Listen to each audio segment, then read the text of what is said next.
நீங்கள்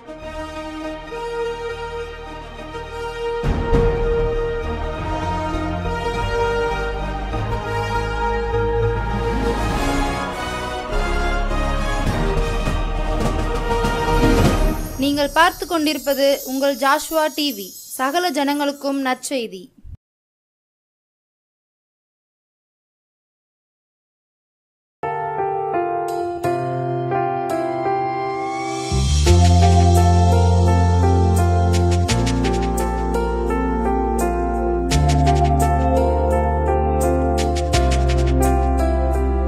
கர்த்தரும் உலக இரட்சகருமாகிய கிறிஸ்து இயேசுவின் நாமத்தினாலே ஜோஸ்வா டிவி நேயர்களை மறுபடியும் சந்திப்பதிலே ரொம்பவே மகிழ்ச்சி. நாம் இன்றைக்கு சற்று நேரம் தியானத்திற்கு என்று எடுத்துக்கொண்ட வேத பகுதி சங்கீத புஸ்தகத்தில் 101 வசனத்தில் இப்படியாக எழுதி இருக்கிறது பாருங்க. தேவரீர் எழுந்தருளி சீயோனுக்கு இறங்குவீர், அதற்கு தயை செய்யும் காலமும் அதற்காக குறித்த நேரமும் வந்தது. அன்பானவர்களே, கர்த்தருடைய தயை என்கின்ற பிரசங்கத்தை, இந்த வார்த்தைகளை நாம் தொடர்ந்து தியானித்து கொண்டு இருக்கிறோம். அதனால் இந்த நாளிலும் கூட அந்த கர்த்தருடைய தயை என்கின்ற அந்த பிரசங்கத்தை மறுபடியுமாக உங்கள் மத்தியில் பேசும்படியாக வந்திருக்கிறேன். அதற்கு முன்பதாக நாம் கொஞ்ச நேரம் ஜெபம் பண்ணுவோமா? ஜெபித்தால் ஜெயிக்கலாம். ஜீவிக்கின்ற நல்ல ஆண்டவரை நாம் நோக்கி பார்க்கிற போது நம்முடைய முகம் பிரகாசிக்கப்படும். தேவரீர் எழுந்தருளி சீயோனுக்கு இறங்குவீர், பிரகாசிக்க செய்வீரென்று உம்முடைய திருமுகத்தையே நோக்கியே நான் பார்க்கின்றேன் ஐயா. பிரகாசிக்க செய்வீரென்று உம்முடைய திருமுகத்தையே நோக்கியே நான் பார்க்கின்றேன் ஐயா. தேவரீருடைய திருமுகம் பேரொளி வீசும் பிரகாசமாகும். நீங்க கேட்கலாமா? உம்மை நோக்கி பார்க்கிறோம் கர்த்தாவே, எங்களை நீர் பிரகாசிக்க செய்கிற தேவனாய் இருக்கிறீர் அல்லவா? பக்தன் இப்படியாக சொல்லி இருக்கிறாரே, அவர்கள் அவரை நோக்கி பார்த்து பிரகாசம் அடைந்தார்கள் என்று வேதத்துல வாசிக்கிறோமே. பேரொளி வீசும் பிரகாசம் தேவரீருடைய திருமுகமாகும். சரணம் சரணம் ஐயா இயேசுவேவும் திருபாதம் சரணம். வரணும் வரணும் இந்த ஏழையின் ஜெப வேளை வரணும். எல்லாரும் சேர்ந்து சொல்லலாமா? வரணும் வரணும் இந்த ஏழையின் ஜெப வேளை வரணும். என் நாமத்தை பிரஸ்தாவப்படுத்துகின்ற எந்த இடத்திலும் நான் வருவேன் என்று நம்முடைய தேவனாகிய கர்த்தர் சொல்லி இருக்கிறார் அல்லவா? 2 பேர் 3 பேர் நாமத்தினாலே எங்கே கூடுகின்றீர்களோ அங்கே நான் உங்க நடுவில் இருக்கிறேன் என்று கர்த்தர் சொல்லி இருக்கிறார் அல்லவா? நீங்க என் கூட சேர்ந்து இந்த பாடலை பாடி செபிக்கலாமா? விண்ணப்பத்தை கர்த்தரிடத்தில் வைக்கலாமா? தேவரீர் எழுந்தருளி சீயோனுக்கு இறங்குவீர், அதற்கு தயை செய்யும் காலமும் அதற்கு குறித்த நேரமும் இந்த இரவு வேளையில இந்த வசன தியான வேளையில வரணும் வரணும் இந்த ஏழையின் ஜெப வேளை வரணும். சொல்லலாமா? கண்கள் காணவே உம்மை தரிசிக்கவே, கண்கள் காணவே உள்ளம் மகிழவே, விரும்புகின்ற நன்மைகள் எல்லாம் வந்து சேரவே, நீர் கொடுக்கின்ற தயவு வந்து சேரவே, பரிசுத்தமும் அன்பும் நிறைந்த நல்ல ஆண்டவரே, கொஞ்ச நேரம் உம்மை பற்றித்தான், உம்முடைய அன்பை பற்றித்தான் பேசவும் பிரசங்கிக்கவும் அப்பா உம்மை பாடி உயர்த்தவும் வந்திருக்கிறேன். அப்பா, என்னை மறைத்து நீர் வெளிப்படும். இந்த வேத வசனம் ஜனங்களுக்கு பிரயோஜனமா இருக்கட்டும், நாமத்திற்கு இது மகிமையா இருக்கட்டும். ஒரு ஆத்துமாவையாவது கர்த்தர் பக்கத்தில் தேவரீர் எழுந்தருளி சீயோனுக்கு இறங்குவீர். அதற்கு தயை செய்யும் காலமும் அதற்கு குறித்த நேரமும் வந்தது என்று ஒரு ஆத்துமாவாவது தொடப்படுவதாக, மனம் திரும்புவதாக, உலகத்தை மகிழ வைப்பதாக. ஒரு பாவி பூமியிலே மனம் திரும்புகிற போது உலகத்தில் மிகுந்த சந்தோஷம். அது இன்றைக்கு நடப்பதாக இயேசு கிறிஸ்துவின் நாமத்தில் ஜெபிக்கிறேன் பிதாவே, ஆமென். அன்பானவர்களே, இந்த 101ஆம் சங்கீதத்தில் இந்த 13வது வசனத்தில் தேவரீர் எழுந்தருளி சீயோனுக்கு இறங்குவீர், அதற்கு தயை செய்யும் காலமும் அதற்கு குறித்த நேரமும் வந்தது. பிரியமானவர்களே, இங்கே இந்த வேத வசனத்தில் தேவரீர் எழுந்தருளி அப்படின்னு சொல்லி இங்கே எழுதப்பட்டு இருக்கிறது. கர்த்தர் எழுந்தருளுவார், அவருடைய சத்துருக்கள் சிதறண்டு போகும் அப்படின்னு சொல்லி பக்தனாகிய தாவீது சங்கீத புஸ்தகத்தில் இப்படியாக எழுதியிருக்கிறார். பிரியமானவர்களே, கர்த்தராகிய ஆண்டவர் இன்றைக்கு எழுந்தருளி சீயோனுக்கு இறங்குகின்ற காலம் வந்துருச்சு. அதற்கு தயை செய்கிற நேரம் வந்துருச்சு. உங்களுக்கு தயை செய்கிற காலம் வந்துருச்சு, அதற்காக குறித்திருந்த நேரம் வந்துருச்சு.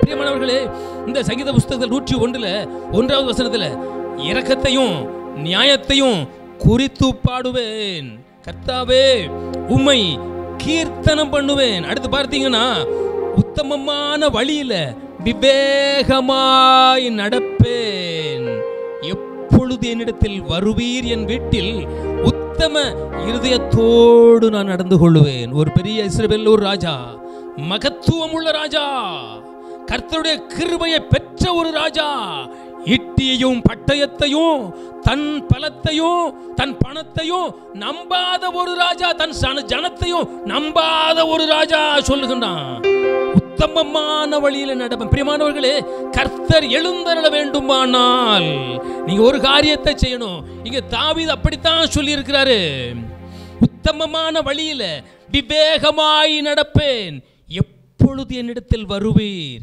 என் வீட்டில உத்தம இருதயத்தோடு நான் நடந்து கொள்ளுவேன், தீங்கான காரியத்தை என் கண் முன் வைக்க மாட்டேன், தீங்க நான் செய்ய மாட்டேன், தீங்கான காரியத்தை என் கண் முன்ன வைக்க மாட்டேன். தீங்கு எனக்குள்ள இருந்துச்சுன்னு சொன்னா, தீங்கான காரியம் என் கூட இருக்கிறவங்க, எனக்கு கீழே இருக்கிறவங்க, என் பதவிக்கு கீழே இருக்கிறவங்க, என் குடும்பத்தில் இருக்கிறவங்க, என் ராஜ்ய பாரத்தில் இருக்கிறவங்க தீங்கு செய்தாங்கன்னா நானும் தீங்கு செய்ய மாட்டேன், தீங்கான காரியத்தை என் கண்ணுக்கு முன்ன நான் வைக்க மாட்டேன். நீர் எழுந்தருளணும், நீர் எழுந்தருளணும், அப்பொழுதுதான் சீயோனாகிய எங்களுக்கு நீர் வாசம் பண்ணுகின்ற சீயோனாகிய நீர் தெரிந்து கொண்டதும் நீர் அபிஷேகிக்கப்பட்டதுமான இந்த சீயோனுக்கு நீர் தயை செய்யக்கூடிய காலம் வரணும்னா நீர் எழுந்தருளணும். என்னாகம புஸ்தகத்தில் அங்கே எழுதப்பட்டிருக்கிறது 9ஆம் அதிகாரத்தில் இப்படியாக நான் அதை வாசித்து காட்டுகிறேன். கர்த்தர் எழுந்தருளுவார் அப்படின்னு சொல்லி அங்கே எழுதப்பட்டு இருக்கிறது. என்னாகம புஸ்தகம்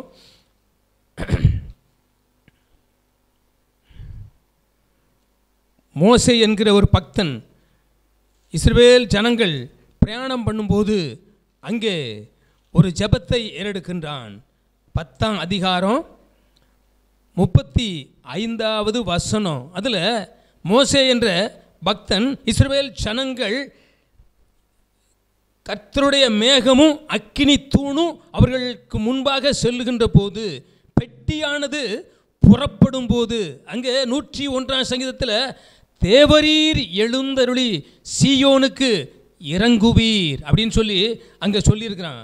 அப்போ எழுந்தருள வேண்டுமானால் இங்கே மோசே சொல்லியிருக்கிறான், பெட்டியானது புறப்படும் போது மோசே, கர்த்தாவே எழுந்தருளும், உம்முடைய சத்துருக்கள் சிதறடிக்கப்படுவார்களாக, உம்மை பகைக்கிறவர்கள் உமக்கு முன்பாக ஓடி போவார்களாக. இந்த ஜெபத்தை பக்தனாகிய மோசே, கர்த்தருடைய தாசனாகிய மோசே, கர்த்தருடைய செயல்பாடுகளை குறித்து அவன் நன்கு அறிந்ததுனால, மோசே கர்த்தர் கூட ஒரு சிநேகிதன் போல வாழ்ந்ததுனால, கர்த்தர் கூட தன்னுடைய பழக்க வழக்கம் இருந்ததுனால, வான அளாவியலான அக்கினியின் தோற்றம் சீனாய் மலையிலே அந்த புகைக்காடான காட்சி, கர்த்தருடைய பிரசன்னம் அந்த மலையை மகிமையின் மேகமாக வந்து மூடுகின்ற போது 40 நாள்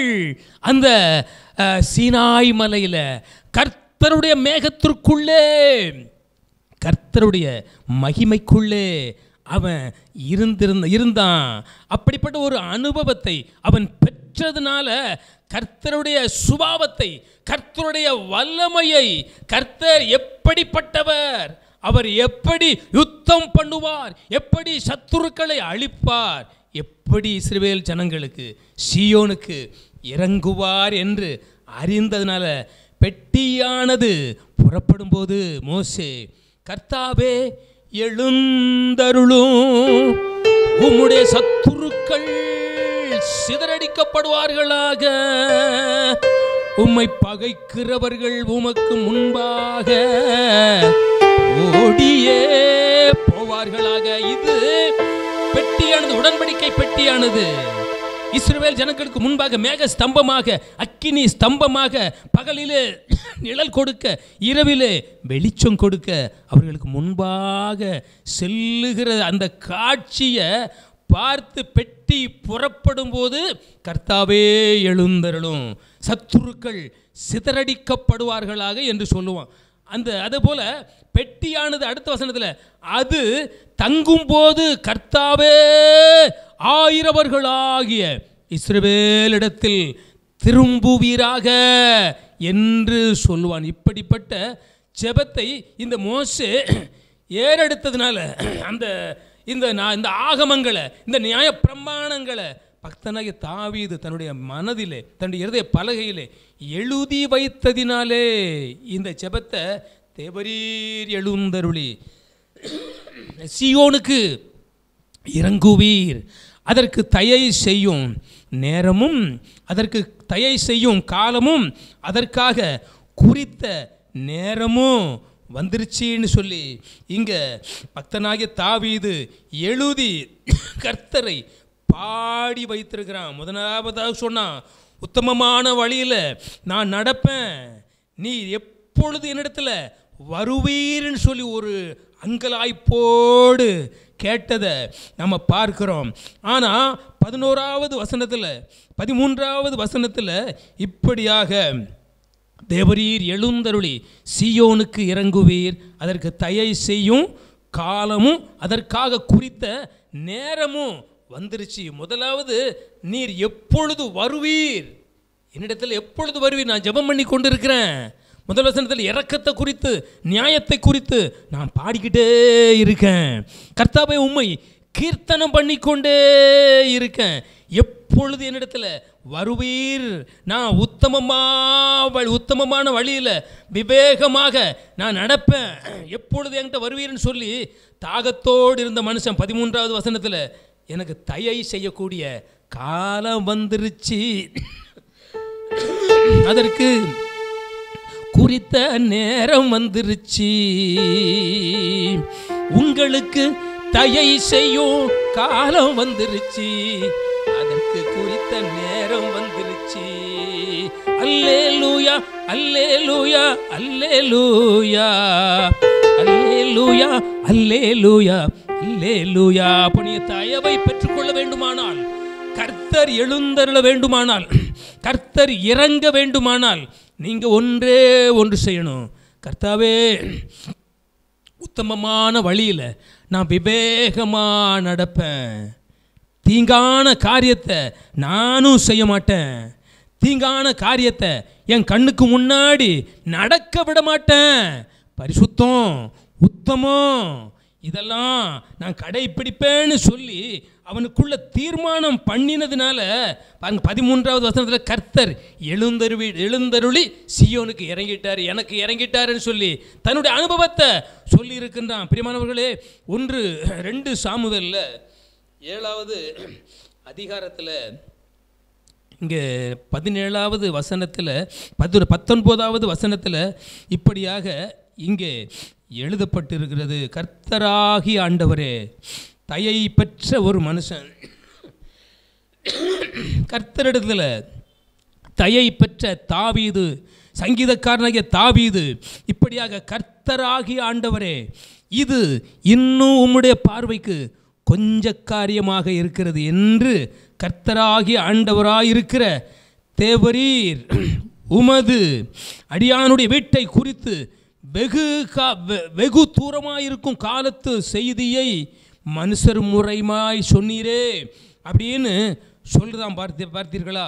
தயவை பெற்ற மனுஷன். காரணம், அவன் கர்த்தருடைய ஆலயத்தை கட்ட வேண்டுமென்று நிறைய பொருட்கள் எல்லாம் சேகரித்து வச்சிருந்தான்.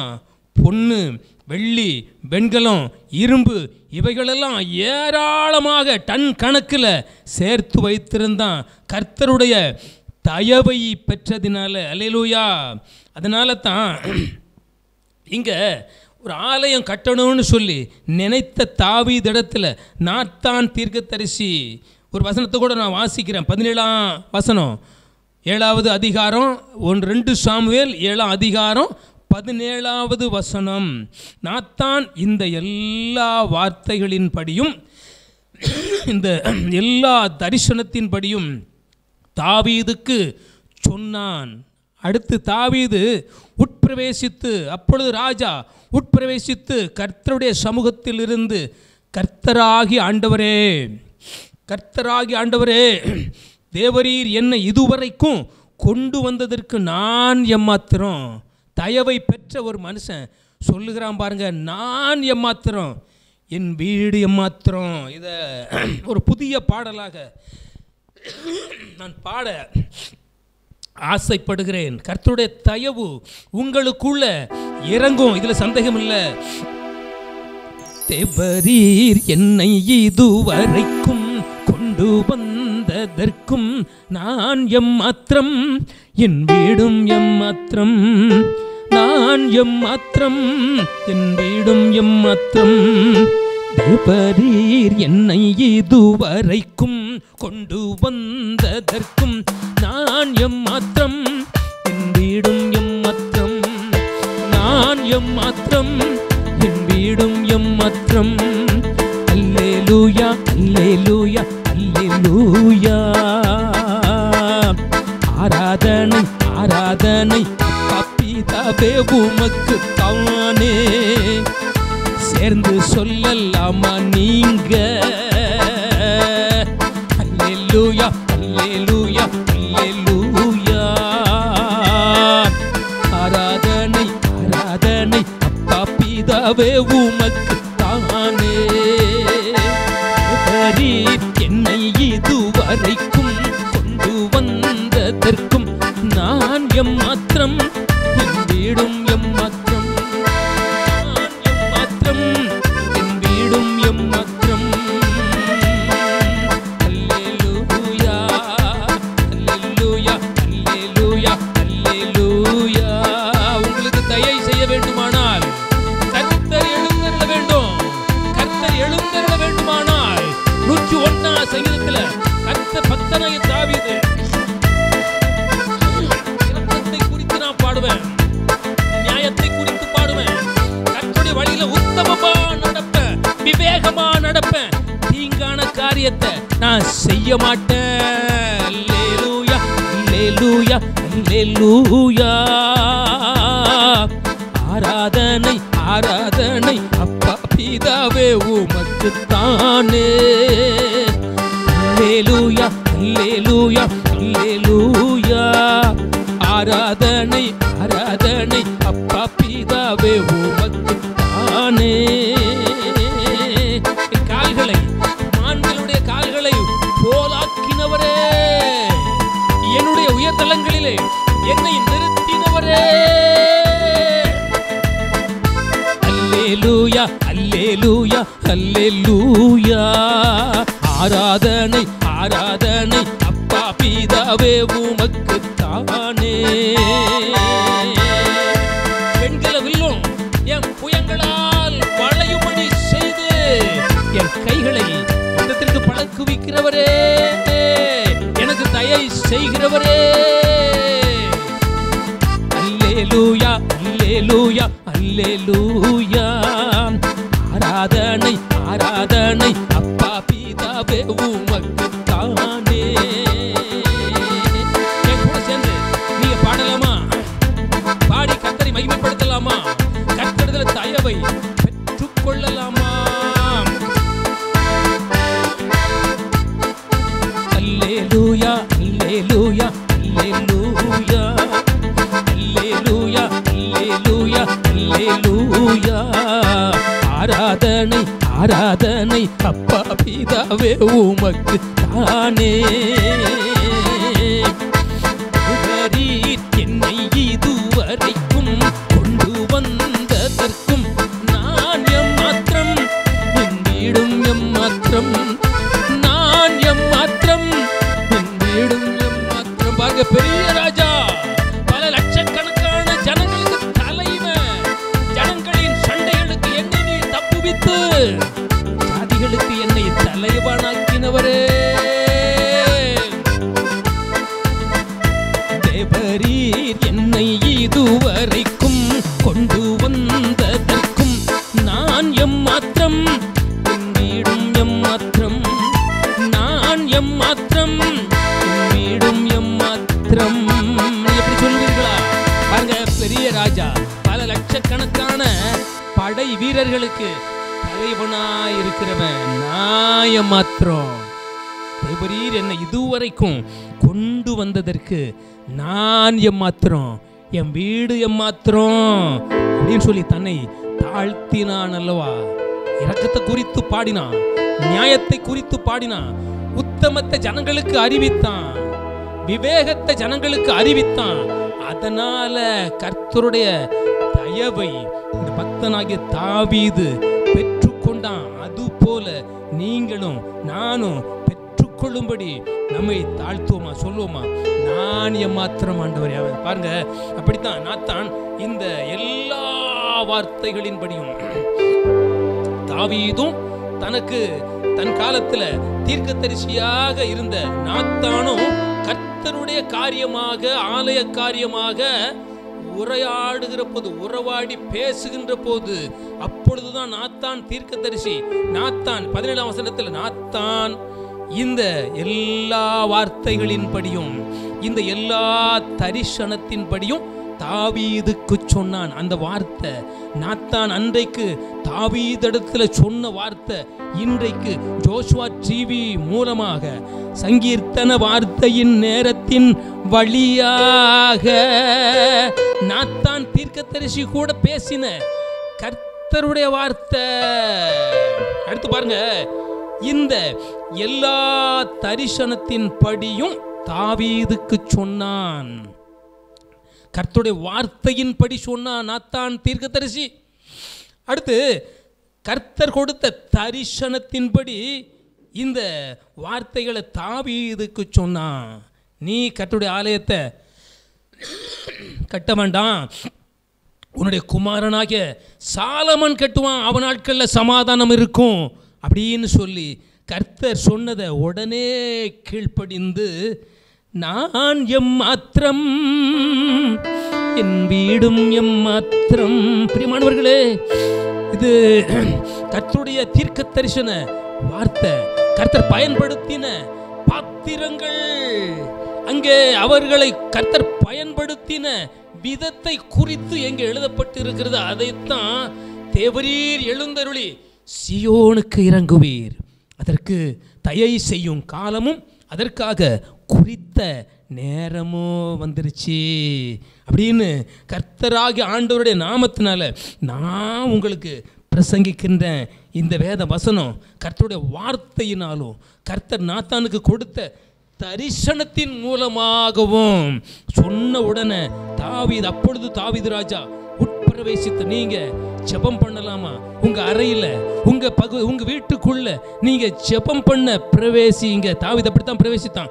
அப்பொழுது தாவீது ராஜா உட்பிரவேசித்து கர்த்தருடைய சமூகத்தில் இருந்து, கர்த்தராகிய ஆண்டவரே, தேவரீர் என்னை இதுவரைக்கும் கொண்டு வந்ததற்கு நான் எம்மாத்திரம், என் வீடு எம்மாத்திரம், இப்படி நீங்க சொல்லி பாருங்களேன்.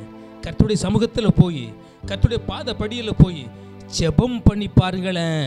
தேவரீர் என்னை இதுவரைக்கும் கொண்டு வந்ததற்கும் நான் எம்மாத்திரம், என் வீடும் எம்மாத்திரம். பாருங்க, இதுல ஒரு தாழ்வு இருக்கிறது அல்லவா, இதுல ஒரு எளிய நிலை இருக்கிறது அல்லவா, இது தன்னை உயர்த்தாத ஒரு நிலை இருக்கிறது அல்லவா, இதுல பெருமை இல்லை அல்லவா. கர்த்தருடைய சமூகத்துல தாழ்த்துதல், சிறுமைப்படுதல். நான் ஒன்றுமில்லை அப்பா, நீர்தான் எல்லாம் எனக்கு கொடுத்தீர் ஐயா. இந்த மேன்மை, ராஜ மேன்மை, இந்த யுத்தத்துல வல்லவனாகிய மேன்மை நீர்தான் கொடுத்தீர்னு சொல்லி, தேவரீர் என்னை இதுவரைக்கும் கொண்டு வந்ததற்கும் நான் எம்மாத்திரம், என் வீடும் எம்மாத்திரம். அப்படியே நாம தலையை தாழ்த்தி ஜெபம் பண்ணலாமா? ஒரு நிமிடம் நம்ம ஜெபம் பண்ணலாமா? நான் பிரசங்கத்தை முடிச்சிட்டேன், ஜெபம் பண்ணி முடிக்க போகிறேன். தேவரீர் எழுந்தருளி சீயோனுக்கு இறங்குவீர், அதற்கு தயை செய்யும் காலமும் அதற்கு குறித்த நேரமும் வந்தது. இருந்த இடத்துல அப்படியே ஜெபம் பண்ணலாமா? ஜெபிக்கலாமா? கர்த்தரை துதிக்கலாமா? சொல்லுங்களேன். தேவரீர் என்னை இதுவரைக்கும் கொண்டு வந்ததற்கும் நான் எம்மாத்திரம், என் வீடும் எம்மாத்திரம். தாழ்த்துங்க, கர்த்தரை உயர்த்துங்க. நான் எம்மாத்திரம், என் வீடும் எம்மாத்திரம். அல்லேலூயா, அல்லேலூயா, அல்லேலூயா. ஆராதனை, ஆராதனை அப்பா பிதாவே உமக்குத்தானே. தேவரீர் எழுந்தருளி சீயோனுக்கு இறங்குவீர், அதற்கு தயை செய்யும் காலமும் அதற்காக குறித்த நேரமும் வந்தது. இன்று இந்த நேரத்தில், இப்பொழுது, இந்த நிமிடத்திலே கர்த்தர் எழுந்தருளுகிறார். சத்துருக்களை சிதறடிக்கிறார். உங்களை பகைக்கிறவர்கள் உங்களுக்கு முன்பாக ஓடி போகும்படியாக துரத்துகிறார். அதுதான் கர்த்தருடைய தயை, கர்த்தருடைய தயை. நீங்க ஒன்று செய்யணும். நாத்தான் சொன்னா, கர்த்தருடைய வார்த்தையின் படியும் கர்த்தர் கொடுத்த தரிசனத்தின்படியும் தாவீதுக்கு சொன்னா அதே வார்த்தை உங்களுக்கு நான் சொல்லி கொண்டிருக்கிறேன். பாடலாக பாடி சங்கீர்த்தனம் பண்ணி கொண்டிருக்கிறேன். உங்களுக்கு தயவு கிடைக்கும் என்று ஜெபம் பண்ணுங்க. பரிசுத்தமும் அன்பும் நிறைந்த நல்ல ஆண்டவரே, கொஞ்ச நேரம் வேத வார்த்தைகளை சங்கீர்த்தனம் பண்ணி நாங்க உங்களுடைய தயவை பெற்றுக்கொள்ளும்படி ஜெபம் பண்ணி பிரசங்கித்து ஜெபம் பண்ணி கொண்டிருக்கிறோம். கர்த்தர் எல்லாருமே தயை உள்ளவர். உம்முடைய இரக்கங்கள் எல்லா கிரியைகள் மேலும் உள்ளது. இந்த ஜோசுவா டிவி நேயர்கள், இது யாரெல்லாம் இதை பார்க்கின்றார்களோ, உம்மை வாஞ்சிக்கின்றார்களோ, கீழ்ப்படுகின்றார்களோ, தன்னை தாழ்த்துகின்றார்களோ, உம்மை உயர்த்துகின்றார்களோ, அவர்களுக்கெல்லாம் கர்த்தருடைய தயை கிடைப்பதாக, வியாதிகள் விலகுவதாக, பலவீனம் நீங்குவதாக, புது பலன் உண்டாவதாக, துக்கம் மாறுவதாக, சந்தோஷம் உண்டாவதாக. உம்முடைய தயவின் நிமித்தம், தேவரீரின் தயவின் நிமித்தம் இயேசு கிறிஸ்துவின் நாமத்தில் ஜெபிக்கிறேன் பிதாவே. ஆமென், ஆமென்.